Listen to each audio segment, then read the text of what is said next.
We like to believe that evil is something separate from us, something lurking in the shadows, reserved for villains, dictators, and psychopaths. But history and psychology tell us a different story. What if I told you that under the right conditions, even you could be capable of terrible things? The most disturbing truth about evil is that it doesn't always start with the villain's monologue. It begins with ordinary people, people who laugh, love, and hold everyday jobs, slowly shifting, justifying, and adapting to new, darker realities. Today, we dive into the terrifying psychology of evil, why ordinary people do unspeakable things, and whether true evil even exists, or if it's just a matter of circumstance. We often hear that power corrupts, but psychology tells us something even more unsettling, that power physically changes the way the brain works. Researchers have found that as people gain power, their ability to empathize with others starts to fade. This is known as the power paradox. The same traits that help people rise to power, like charisma and emotional intelligence, begin to disappear once they have control. Why? Power decreases activity in the mirror neuron system, the part of the brain responsible for understanding and feeling what others feel, making social interactions more transactional than emotional. Instead of recognizing distress, they may simply view it as an obstacle to their own goals. In other words, the more power someone has, the harder it becomes for them to put themselves in another person's shoes. From an evolutionary standpoint, this makes sense.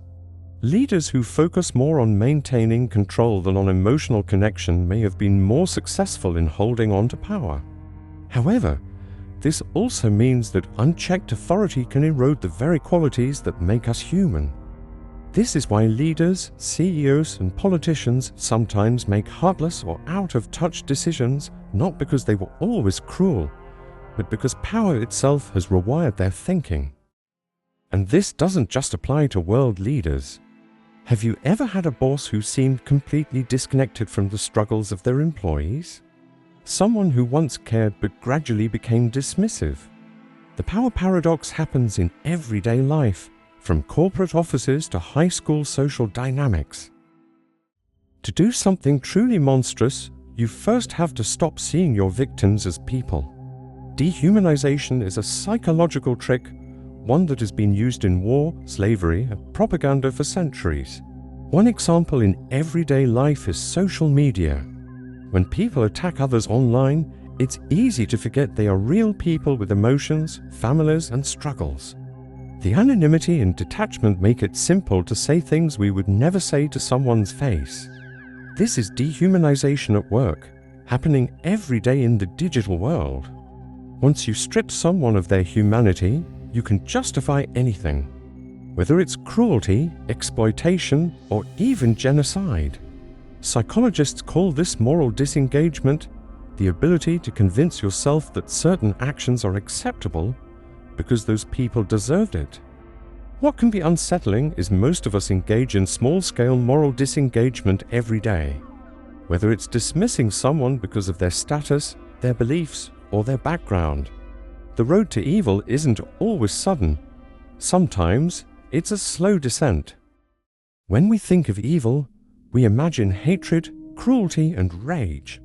But the real fuel behind most human atrocities isn't hate, it's fear. Fear of losing power, fear of the unknown, and fear of survival. History has shown that when people feel threatened, they'll justify almost anything for a sense of security. Think of the Salem witch trials, where paranoia turned neighbors against each other, leading to executions based on nothing more than fear. Or racial profiling, where entire groups are treated unfairly. Or even fear in politics, where leaders manipulate public anxiety to justify oppressive policies. Fear has a way of distorting reality. It convinces individuals to turn on each other, abandon reason, and accept injustice without question. But what about those who don't need fear to justify harm? Those who lack empathy entirely, like serial killers? Where do they fit into this? One of the biggest debates in psychology is nature versus nurture. Are serial killers born with a predisposition for violence, Or does their environment shape them into what they become? Some studies suggest that genetics play a role, with brain scans of psychopaths showing reduced activity in areas linked to empathy and impulse control. Others argue that childhood trauma, abuse, and social influences are what truly mold a killer. In many cases, it's a combination of both. Psychologists have identified several disorders that share traits linked to aggression, manipulation, and emotional detachment, including psychopathy. Someone who lacks empathy is manipulative and has no remorse. Antisocial personality disorder, disregard for others, impulsive, and has criminal tendencies. Narcissistic personality disorder, specifically malignant narcissism, shows extreme self-importance, entitlement, and cruelty. And sadistic personality disorder, finding pleasure in causing harm.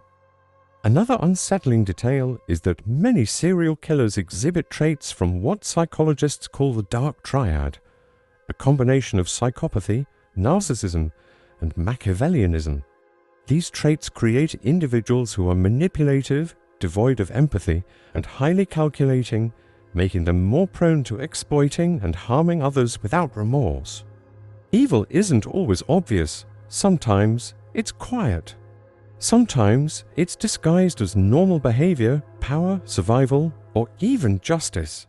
So how do you move through a world where fear is used to control, power warps empathy, and even ordinary people are capable of justifying harm? Awareness is your greatest weapon and makes you become harder to manipulate. Question everything. Don't let power control you.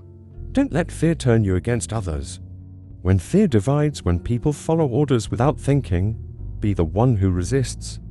And no matter how much influence or authority you gain, stay connected to empathy.